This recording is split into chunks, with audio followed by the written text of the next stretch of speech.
From last couple of years, we were watching the pattern of her sleeping, and we found that slowly his snoring sound is increasing.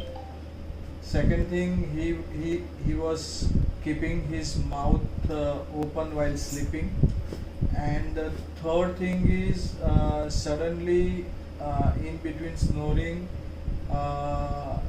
We felt that he stops breathing, and after few seconds again he used to start snoring.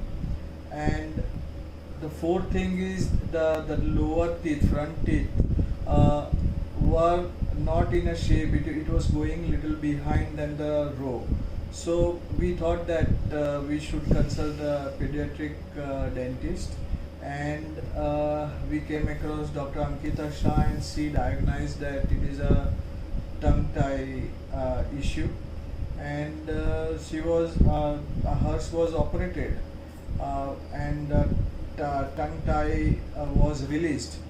And once the tongue tie was released, uh, in few days time we observed that the pattern of the sleeping posture of hers was changed.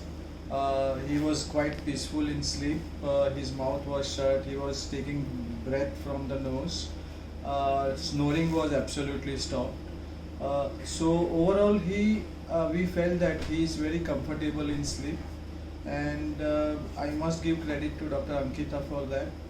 Thank you, Dr. Ankita, for a timely diagnosed his problem and resolve it. Thank you.